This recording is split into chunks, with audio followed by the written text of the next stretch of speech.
All right, guys, welcome to another episode of Aussies Taking Over the NBA. We've got a Detroit season wrap. Obviously, the all and present Thon maker, his move from the Bucks this season. Obviously, a shame that he didn't get to realize, obviously, what he was drafted into. Also being a really good friend of Giannis. Yeah. But he was traded straight swap for Stanley Johnson. Both fairly similar in the pick lineage. Johnson being one season earlier. Yep.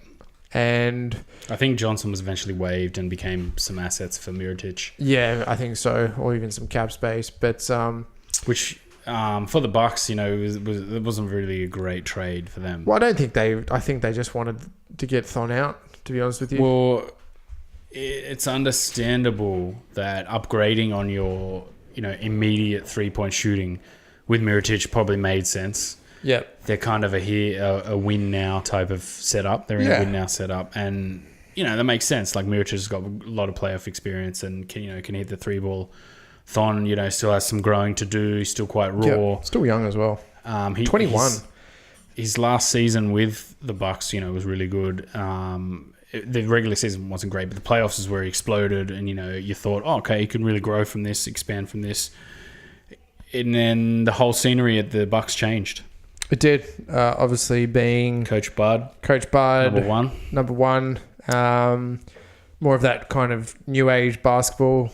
Giannis freaking the point forward and kick it out to shooters. Thon maker not being a very high percentage shooter, only shooting 30.7% from the three this year.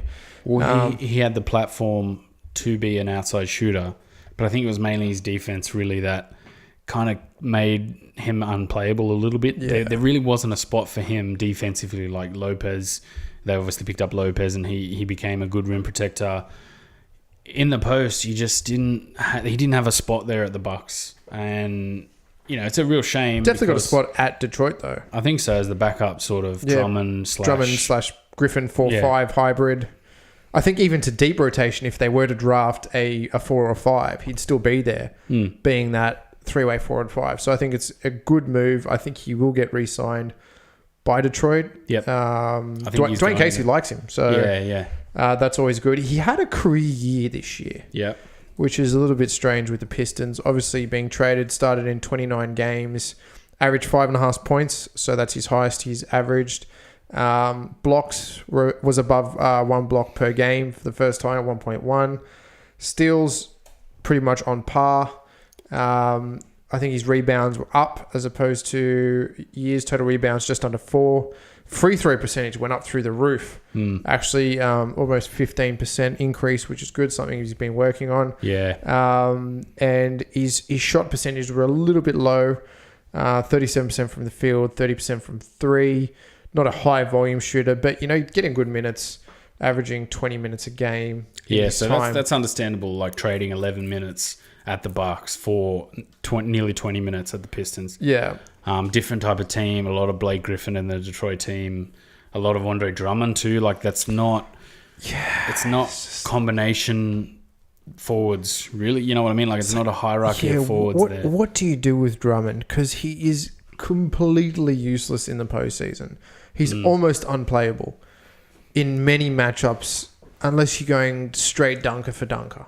Yeah. He can't guard the perimeter. He gets lost on rotation. Gets lost on the switch. He kind of, if he's getting monstered, he gets like frustrated in his own head. Yeah. And it's a bit of Whiteside syndrome with Embiid. Like Giannis kind of just really abused him in the finals. Beat him. Yeah, got into his cerebellum. And I don't know what they're going to do with Blake Griffin either. Like Detroit. He's got 3 seasons left on his contract. I think on his max. He's falling apart, and like. What do you do? Like, what do you build with Blake Griffin, really? Yeah. He's kind of really changed his game in the last few years. He's more of a ball handler, can pass the ball a lot better. Blake Griffin had a career year this year, averaging just under 25 points a game. Free throw percentage was on song. He's shot the 3 ball at a higher clip. Playmaker. Like, he added playmaking to his game this season. but got more of the team to do that. Obviously with Chris Paul and that kind of old Clippers team. Yeah, it was, that wasn't his job. His job was just to back down and score around the post. Beast. Yeah, just be a beast around the post. So maybe we might see this season, if they stick with Blake, we might see that mutant point guard thing again, where they spread the floor with shooters. Yeah, but they're not a high volume shooting team. They'd have to get rid of a lot of guys. The only guy they could build that around, and I think that they need to build that 2-man game, is Kennard. Yeah. Luke Kennard. I think he's probably the future of their team in terms of shooting. Young, 22, very versatile, quick, JJ Redick-like, Kyle Korver-like back in the day. Guy that can move around screens, runs the whole game, a lot of off-ball movement. But they don't really dial up plays for him. And Drummond, because he just wants to score. He wants the ball in his hand. He stands at the dunk spot, but you need someone to set up a big screen. He could be a real NBA leader in screen assist. His points are dropped, but the team would actually be better for it. Yeah. And dishing the ball off at a high level for Kennard to come around a screen.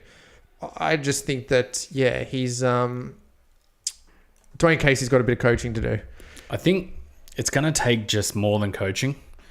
Like, if you are going to go all in on Blake Griffin, 29, turning 30 this year, you're going to have to move some of this shit that's around on their roster. Like, Luke Kennard, obviously, their best three-point shooter at 39%. Reggie Bullock, I think he left. He didn't go to the Lakers. Ellington next at 37, then Reggie Jackson at 36. Like, they're going to need to get some shooters. Yeah. And Kennard obviously came through this season, but wasn't highly rated and somebody that you knew was going to be a really, really good piece of this team. He kind of went cold a little bit in the playoffs, just for a little bit of a stretch there. It's only one piece. Like, to do that, Blake Griffin spread the floor. You kind of need Giannis. Plus, they had shooters like that. Middleton, Bledsoe came out of nowhere shooting the 3-ball. Brogdon, Lopez, they added 4 guys that could shoot. Yeah, and they always had 4 guys on the court. Like, if Detroit are going to employ this, they need Blake Griffin and they need 3 other shooters. I don't think you can employ it with Drummond in the team. Well, yeah, then get rid of Drummond. That's the other thing. Yeah, and he's a big part of their organization too. Like, it's the Dallas thing all over again. Yeah, you need to make these tough decisions and just start beating people left and right. And had he been 3 or 4 years away, really? Had he been a guy that's been drafted, he's kind of been your best defensive player there, or he just gets torched. Yeah, so badly. Watching him is very, very frustrating. His 3-point, he doesn't obviously shoot the 3-ball. His free throw percentage is woeful. 59%, and that's actually a better year. He was averaging 38% from the free throw line up until last season, which is just how are you playing basketball? I don't know. Especially when your whole job is to draw the foul and score at the line. Yeah, that's his whole. If you're going to be a dunker spot or a 5 foot guy scoring with 5, you have to knock down at least 65-70%. Yeah, even if it goes underarm, who cares? Get back to the old school. So that's obviously the big one. The big one is you've got to find something you can do with Drummond, but that also means, getting another, Zaza Pachulia is the other center. But he'd get rid of him. He's 34. He's vet min. Get rid of him. And then Thon Maker, what kind of role do you find him? He's going to really have to improve his defense if he's going to be a one-man show. He essentially takes out Blake Griffin's 8-9 minutes a night. That's really what his role should be. Potentially maybe moving into a more maneuverable 5, 3-and-D kind of guy. Yeah. But he shouldn't be playing any more than 15 minutes a night in a healthy Blake Griffin environment. Yep. If Blake Griffin's playing 36 minutes a night, maybe going in the center position for 5 or 6 minutes, giving, Drummond a break, or if they draft another young center, I think they need to draft very well. I think that they need to draft a shooter. They need to draft a center. Or pick up a center. Jock Landale's there. Give Jock a call. Do they have any? Did they have any assets? I don't Draft know. Assets. I don't know if they do. I mean, they'll get what? They'll get a deep first round pick. Their cap's a little bit murdered, really. It's only Blake Griffin and Andre Drummond, isn't it? Yeah, but Drummond's making $25 million a season. Reggie Jackson's $17 million. Jesus. So there's really a lot of mess around there that they've got to get rid of. Blow it up. Yeah, I think. But then again, you've got Dwayne Casey, And Dwayne Casey is a very good nuts and bolts all-round coach. So do you blow it up, or do you allow him to rebuild the franchise the way he wants to rebuild it, playing his style of basketball? Yeah. Because not every franchise you can just go, right, get rid of all these guys and put one guy with 4 shooters. No worries. You know, like for some rosters, that requires some serious surgery, like 6-7 players and new guys in. Like you're not going to see that happen in a lot of franchises. In the last few years, like it's happened by luck a little bit for the Bucks. It happened by luck a little bit for Harden and the Rockets. You know, bringing in Chris Paul and paying in the max, that's pretty outlandish thing to do. Yeah, that's a big gamble. Daryl Morey. He's done a really good job there. And then obviously Dallas has done the same thing, but they've still got Rick Carlisle who wants to play conventional offense. So I'm not sure we're going to see that really for the next few years from Dwayne Casey. But you know what's going to happen with Thon? Really, he can still play backup center. I think in this offseason he's got to go and put on some beef. Really, I don't think he's going to really be a good enough scorer and mobile scorer at 7-1 like a Durant. I don't think he has the skill of Durant. I think he needs to put on some beef with Giannis, get on that Giannis weights regime and put on some muscle. Start setting screens and trying to keep that shot alive and, you know, be able to handle the ball because, you know, he did a lot of dribble handoff this season. You know, it's, you know, if you want a guy like him, you want some fake handoff stuff where you drive to the rim. Or, he can't put the ball on the floor at all, which is big. It's a huge thing for a 7-footer. If you're able to do that, it makes your game way more versatile. I'm not sure where the Pistons franchise really goes from here. No, neither do I. But I suppose we'll see in the off season. We'll see come draft. Obviously, we'll be bringing you the draft wrap up as well this year and going through all the teams and what pieces they potentially can add to or not add to or where they fit in. So, but Thon, what do we do with Thon? What do we do with Thon from here? He needs to go and work with some coaches in the off season. One, to be able to put the ball on the floor and develop some sort of bank shot or layup bank shot. And he needs to work on his 3-ball. He's a 3-and-D player. You pride yourself on being a rim protector at the 4, blocking the floor. You need to be able to run down the court, trail, and hit a 3 at a higher clip than 30%. I think you can do that. I think that's in his bag. That's one thing that's in his bag he can work on. Hitting that trailer 3 from about the 11 o'clock spot, 10, 11 o'clock. The corner hasn't been a great gift to him this season. No. He's kind of struggled a little bit from the corner. It makes a bit of a uselessness situation for him too. A bit of a Deng and Dell scenario where he just runs to the corner, stays in the corner, and it's kind of like, what's the point of this? Yeah. Like, if he was able to cause havoc in the lane, you know, as a big guy with some size and some strength, create some mismatches. If, you know, Blake Griffin... The other thing is, Blake Griffin just backs into his space and he's standing in the corner for a reason or standing on the outside really for a reason. But I think he needs to get some beast juice. Yeah, get on the Giannis beefcake diet. What else? Do we need to say anything else? What about the playoffs? Let's talk about the playoffs. Thon playoff activated. I thought that Thon actually did pretty well with Blake Griffin being out in a very tough situation with the team that, you know, defending Giannis, he got torched a bit, but he's not the same caliber as Giannis as a player. He tried, man. He tried his balls off as well. Yeah. I respect him for that. And I think even Giannis at the end was saying, like, I respect him. Like, you know, he never backed down. And that's what he's made of. It was good to see that too. I think it showed he's not really ready. Like at 22 or 21 or 22, I think he's turning 22. Or he might have just turned 22. Yeah. It's a big step. The next 3 years are a big step. He needs to physically get better, bulk out.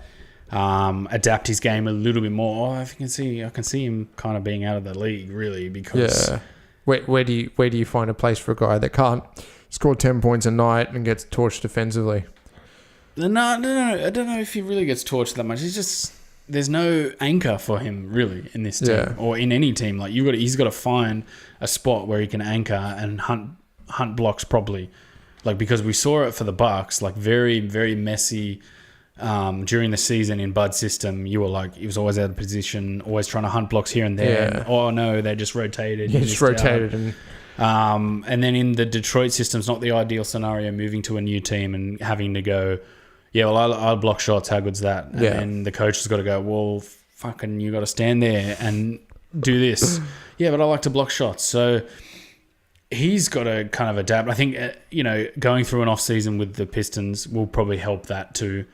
But yeah, the beef part is the main part. I'm just trying to find the playoff stats for him. Playoffs per game. He had 2 starts in a sweep. Sorry, I'll edit this bit out. There we go. So he had, 2 of 10 in game 1, 2 of 9 in game 2 from the field, 1 of 1. Only took 1 shot in that game 3, and then 2 of 6 in game 4. Around the rim, it's a struggle, man, for him. Yeah. He's got to work on that. And big then off season. Didn't shoot a single 3. Struggled. Took 12 shots from 3, missed all of them. Yeah. And that's not good enough, man. Yeah, that's not good. It's unacceptable. It's unacceptable. Well, let's hope he has a better off season for the Aussie and Boomers. Yeah, I think, getting back into camp. We still want him in that team, definitely. I think he can, be a really good sort of 4 for Australia. Yep. But he's got to come out of his own shell a little bit, I think, and show some personal growth. Just accept that he needs to actually come to the table with some of this stuff here now. Like, I'm sure he does that. I'm sure he knows he's got to improve as himself. But I think it's important for him for over the next couple of seasons, because we really could see someone like him, a 7-footer that needs to shoot the ball well or play down low well. That's kind of being swept out of the league. Really. Not even so much swept back, just being such deep bench rotation that he's just a sign and wave mid-season, or just going on that continuous 10-day contract cycle. Or a 4 minutes a night at a team where it's like, what's the point? It's like 4 minutes a night at the Knicks. It's just, why are you even playing basketball for? So anyway, we'll wrap that up here. Yeah, just a short one. Obviously, a bit disappointing their finish. Yeah, but they were kind of Blake Griffin on one leg. That was a bit shit. Yeah, that was it. One superstar. Let's see if they can draft well in the off season. Remember to like, share, and subscribe. Yep. We'll be back midweek with some more content for you guys. So check us out. Download iTunes, Podcast Addict, and on YouTube. Yep. Peace out. Take it easy, peeps. Bye.